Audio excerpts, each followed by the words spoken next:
ಒಂದು ದೂರದೃಷ್ಟಿಯ ವಿಕಸಿತ ಭಾರತ 2047 ಅದರ ಅಡಿಗೆ ತೆಗೆದುಕೊಂಡು ಹೋಗುವಂಥ ಒಂದು ಅಭಿವೃದ್ಧಿಯ ಪರವಾಗಿರುವಂಥ ಒಂದು ಬಜೆಟ್ಟು.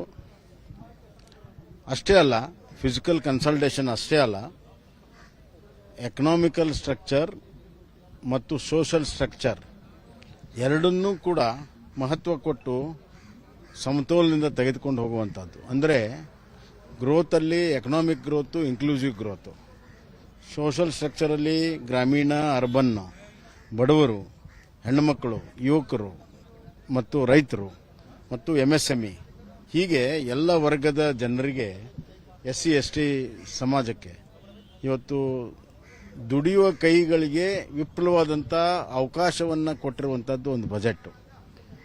ಅದಲ್ಲದೆ ಟೆಕ್ನಾಲಜಿಗೆ, R&Dಗೆ ಕೊಟ್ಟಿದೆ. ವಿಶೇಷವಾಗಿ ಅಗ್ರಿಕಲ್ಚರಲ್ಲಿ ಆತ್ಮನಿರ್ಭರ ಮಾಡುವಂಥ ಕೆಲಸ ಮುಂದಿನ 5 ವರ್ಷದಲ್ಲಿ ನಾವು ಯೂರಿಯಾ ಗೊಬ್ಬರ ಇರಬಹುದು, ಅಥವಾ ನಮ್ಮ ಬೀಜಗಳಿರಬಹುದು, ಅಥವಾ ನಮ್ಮ ಪಲ್ಸಸ್ಸಲ್ಲಿರಬಹುದು, ವೆಜಿಟೇಬಲ್ ಫ್ರೂಟ್ಸಲ್ಲಿರ್ಬೋದು, ಸಂಪೂರ್ಣವಾಗಿ ನಾವು ಸ್ವಾವಲಂಬನೆ ಆಗುವಂಥ ಒಂದು ಬಜೆಟ್ಗೆ ಒಂದು ಬಹಳ ಮಹತ್ವದ ಹೆಜ್ಜೆಯನ್ನು ಇವತ್ತು ಅದಿಟ್ಟಿದೆ.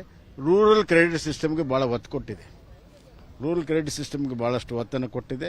ಈ ಒಂದು ರೀತಿಯಲ್ಲಿ ಹಳ್ಳಿಗಾಡಿನಲ್ಲಿ ಹೆಚ್ಚಿನ ಉದ್ಯೋಗ ಅವಕಾಶ, ಸ್ವಯಂ ಉದ್ಯೋಗ ಅವಕಾಶ ಮತ್ತು ಹಳ್ಳಿಗಳಿಂದ ಶಹರಕ್ಕೆ ಏನು ವಲಸೆ ಹೋಗ್ತಾ ಇದ್ದಾರೆ ಅದನ್ನು ತಡೆಗಟ್ಟೋದಕ್ಕೆ ಒಂದು ದಿಟ್ಟ ಕ್ರಮ ತೆಗೆದುಕೊಂಡಿದೆ.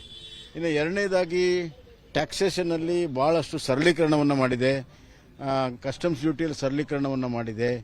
ವಿಶೇಷವಾಗಿರುವಂಥ ಕ್ಯಾನ್ಸರು ಮತ್ತು ಎಲೆಕ್ಟ್ರಾನಿಕ್ಸು ಮತ್ತು ಮೆಡಿಕಲ್ ಸೈನ್ಸು, ಆಮೇಲೆ ಆರ್ಟಿಫಿಷಿಯಲ್ ಇಂಟೆಲಿಜೆನ್ಸು, ಈ ಥರ ನವ ಉದ್ಯಮಗಳಿಗೆ, ನವ ತಂತ್ರಜ್ಞಾನಕ್ಕೆ ಬಹಳಷ್ಟು ಒತ್ತನ್ನು ಕೊಟ್ಟಿರುವಂಥ ಒಂದು ಬಜೆಟ್ ಅಂತ ನಾನು ಹೇಳಕ್ಕೆ ಇಚ್ಛಪಡ್ತೀನಿ. ಸರ್, ಈಗ ಬಜೆಟ್ ನಲ್ಲಿ ಎಲ್ಲೂ ಕೂಡ ಕರ್ನಾಟಕದ ಪ್ರಸ್ತಾಪ ಆಗಲಿಲ್ಲ, ಅದರ ಹೆಸರು ಉಲ್ಲೇಖ ಆಗಲಿಲ್ಲ ಅನ್ನೋ ತರ ಅಲ್ಲ, ಒಂದು ನಿಮಿಷ ಕೇಳಿ.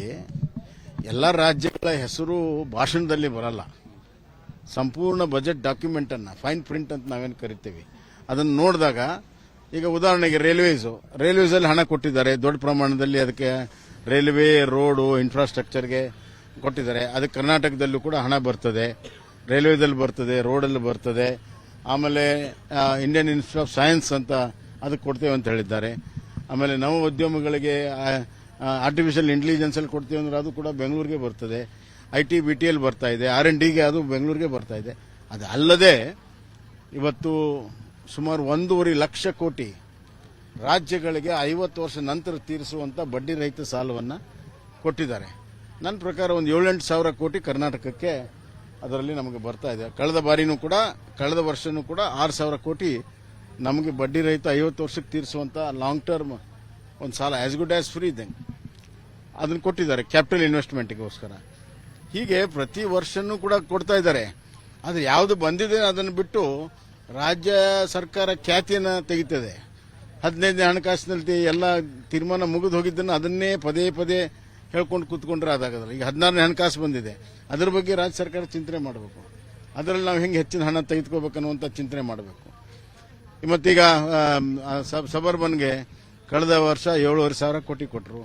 7,500 ಸಾವಿರ ಕೋಟಿ ರೈಲ್ವೆ ಬಜೆಟಲ್ಲಿ ಕೊಟ್ಟಿದ್ದಾರೆ, ರೋಡ್ಸ್ ಕೊಟ್ಟಿದ್ದಾರೆ, ಪೋರ್ಟ್ಸ್ ಕೊಟ್ಟಿದ್ದಾರೆ. ಹೀಗೆ ಬೇರೆ ಬೇರೆ ಸೆಕ್ಟರಲ್ಲಿ ಏನು ಬಜೆಟ್ ಅಲೋಕೇಶನ್ ಆಗಿದೆ ಆ ಸೆಕ್ಟರಲ್ಲಿ ನಮ್ಮ ಕರ್ನಾಟಕ ಕೂಡ ಬರ್ತದೆ.